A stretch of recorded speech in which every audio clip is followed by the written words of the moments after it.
Assalamualaikum warahmatullahi wabarakatuh. Hai teman semua, kami dari kelompok 2 kelas kesejahteraan sosial 6B. Di sini kami akan menjelaskan kepada kalian semua mengenai program dan materi dari pencegahan primer pada nafza melalui video berikut ini yang berjudul Menciptakan Insan Generasi Milenial Anti Narkoba. Sebelumnya, kami ingin mengucapkan terima kasih kepada Bapak Ismet Firdaus MSI selaku dosen pengampu mata kuliah penanganan nafza. Sebelum memulainya, mari kita ucap basmalah. Bismillahirrahmanirrahim. Selanjutnya, izinkan saya untuk memperkenalkan diri dan teman-teman saya. Yang pertama, ada Muhammad Fatan Syukur selaku pemateri 1, Dewi Lestari selaku pemateri 2, Andra Dwi Setiawan selaku pemateri 3, saya Nadifatul Zara Salsabila selaku pemateri 4, dan yang terakhir Indira Aulia selaku pemateri 5.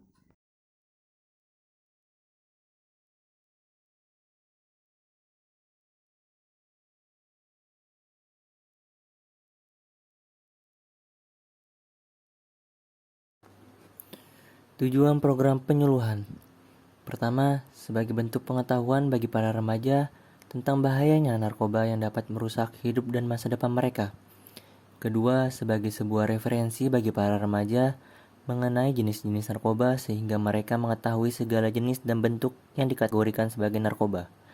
Ketiga, sebagai langkah preventif atau pencegahan bagi para remaja untuk menjauhi narkoba karena narkoba sangat berbahaya bagi hidup mereka.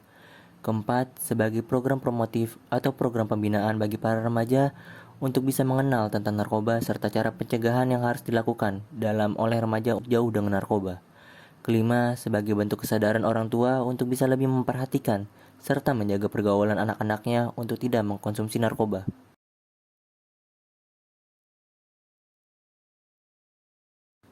Sasaran program penyuluhan adalah mahasiswa dan pelajar.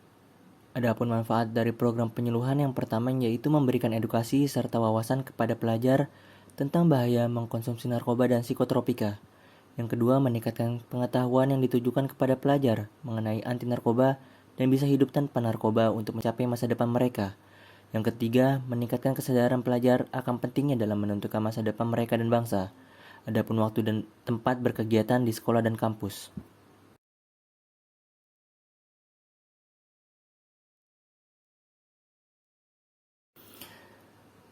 Bentuk kegiatan. Terdapat dua bentuk kegiatan, yaitu penyuluhan dan diskusi. Di dalam penyuluhan, terdapat tiga bentuk kegiatan. Yang pertama, yaitu melakukan kampanye tentang anti narkoba untuk mahasiswa dan pelajar. Yang kedua, menyasar kepada pendidikan dalam memahami apa itu narkoba dan bahaya dalam penggunaannya. Yang ketiga, mengadakan seminar mengenai program preventif kepada mahasiswa dan pelajar untuk tidak terjerumus dalam permasalahan narkoba. Di dalam kegiatan diskusi terdapat dua kegiatan. Yang pertama yaitu diskusi tanya jawab yang diadakan oleh mahasiswa untuk mengundang narasumber dalam pembahasan bahaya penggunaan narkoba. Yang kedua yaitu mengadakan acara ngobrol santai yang dilakukan oleh pelajar untuk mengajak guru dalam pembahasan pentingnya menjauhi narkoba untuk meraih masa depan.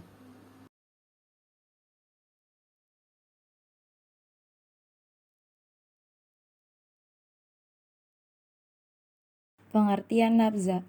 Nafza adalah kepanjangan dari narkotika, psikotropika, dan zat adiktif lainnya.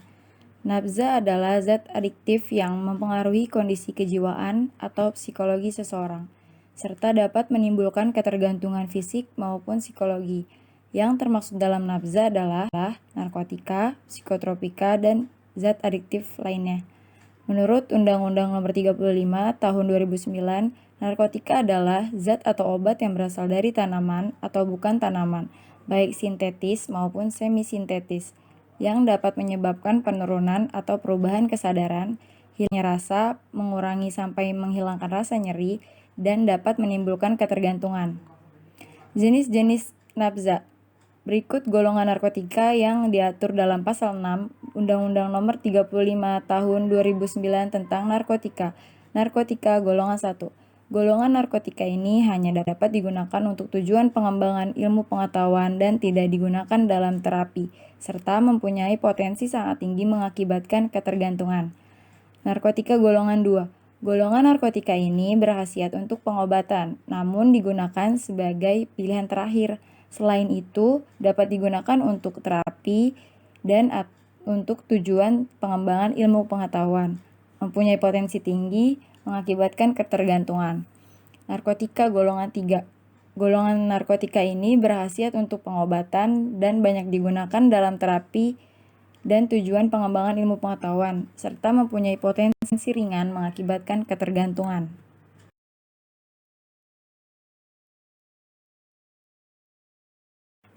Berikutnya, heroin.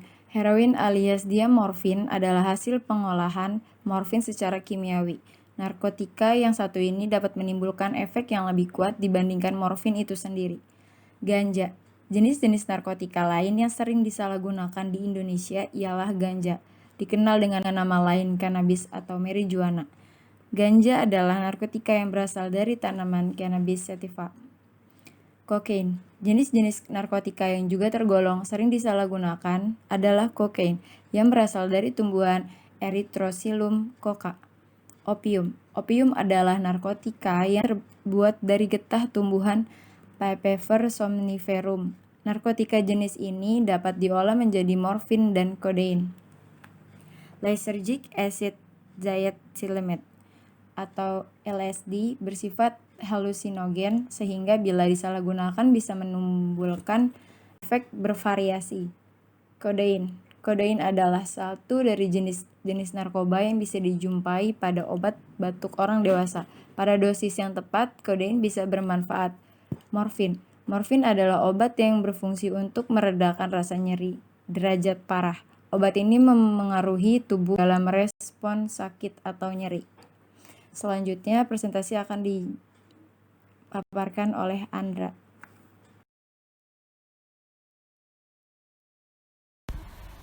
Faktor penyebab penyalahgunaan nabza.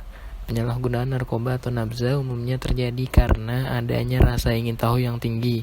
Di sisi lain, kondisi ini juga dapat dialami oleh penderita gangguan mental, misalnya gangguan bipolar atau skizofrenia. Seseorang yang menderita gangguan mental dapat lebih mudah menggunakan nabza yang awalnya bertujuan untuk meredakan gejala yang dirasa. Selain rasa ingin tahu yang tinggi dan menderita gangguan mental, terdapat pula beberapa faktor lain yang dapat meningkatkan risiko seseorang melakukan penyalahgunaan nabza, antara lain memiliki teman yang seorang pecandu nabza, mengalami masalah ekonomi, pernah mengalami kekerasan fisik, emosi atau seksual, memiliki masalah hubungan dengan pasangan, kerabat atau keluarga. Selain itu, ada juga ciri-ciri pengguna nabza, antara lain perubahan penampilan fisik, kesulitan untuk melakukan beraktivitas, suka berbohong dan memanipulasi, mudah sakit, merasa malu dan bersalah, sakau, tidak bertanggung jawab, sangat tertutup dan suka halusinasi atau delusi, sering menyalahkan orang lain dan melakukan tindakan kriminal.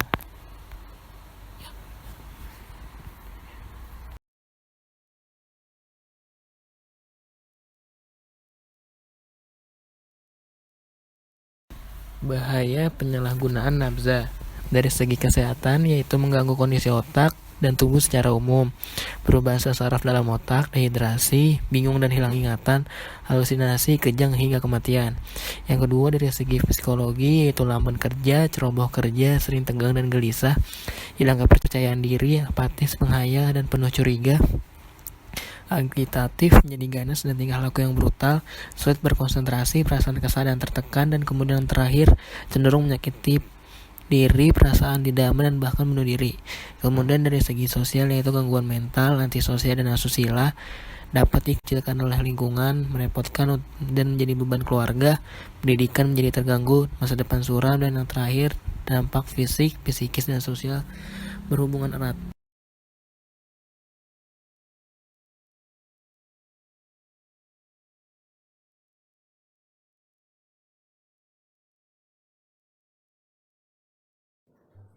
Dasar Hukum Penyalahgunaan Narkoba. Dasar Hukum Penyalahgunaan Narkoba diatur dalam Undang-Undang Nomor 35 Tahun 2009 tentang Narkotika. Ini membentuk sebuah badan nasional yaitu BNN, Badan Narkotika Nasional. Undang-Undang Nomor 35 Tahun 2009 tentang narkotika memiliki tujuan untuk yang pertama menjamin ketersediaan narkotika untuk kepentingan pelayanan kesehatan atau pengembangan ilmu pengetahuan dan teknologi. Yang kedua, mencegah, melindungi, dan menyelamatkan bangsa Indonesia dari penyalahgunaan narkotika. Yang ketiga, memberantas peredaran gelap narkotika dan prekursor narkotika. Dan yang terakhir, menjamin pengaturan upaya rehabilitasi medis dan sosial bagi penyalahguna dan pecandu narkotika.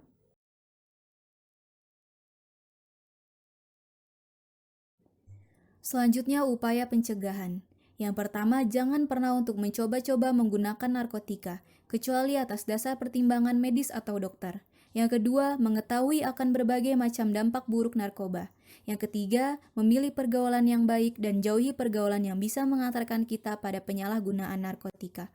Yang keempat, memiliki kegiatan-kegiatan yang positif, berolahraga, ataupun mengikuti kegiatan-kegiatan organisasi yang memberikan pengaruh positif baik kepada kita. Yang kelima, selalu ingatkan bahwasanya ancaman hukuman untuk penyalahguna narkoba, apalagi bagi pengedar narkoba, adalah lembaga permasyarakatan. Yang keenam, gunakan waktu dan tempat yang aman. Jangan keluyuran malam-malam. Bersantailah dengan keluarga, berkaraoke, piknik, makan bersama, beres-beres bersama, nonton bersama keluarga. Dan yang terakhir, bila mempunyai masalah, maka cari jalan keluar yang baik dan jangan jadikan narkoba sebagai jalan pelarian.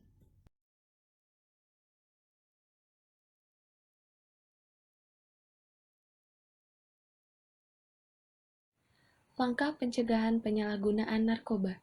Yang pertama, menanamkan pemahaman hidup sehat anak usia dini. Yang kedua, pemahaman akan adanya racun di sekeliling kita. Yang ketiga, memberikan informasi yang akurat dan jelas. Yang keempat, bekerja sama dengan tempat pendidikan seperti sekolah atau universitas. Yang kelima, tanggap lingkungan. Yang keenam, bekerja sama dengan lingkungan rumah. Yang ketujuh, hubungan interpersonal yang baik.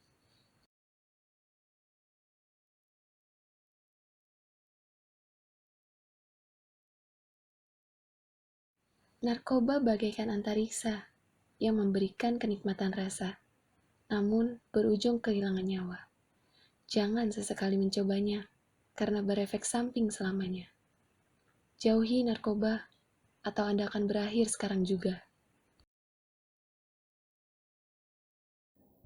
Dari berdagang menjadi kaya, banyak harta menjadi dermawan. Jauhi narkoba karena bahaya, dekati cinta, kuatkan iman. Terima kasih teman semua, kurang lebihnya mohon maaf. Sekian dari kami. Wassalamualaikum warahmatullahi wabarakatuh.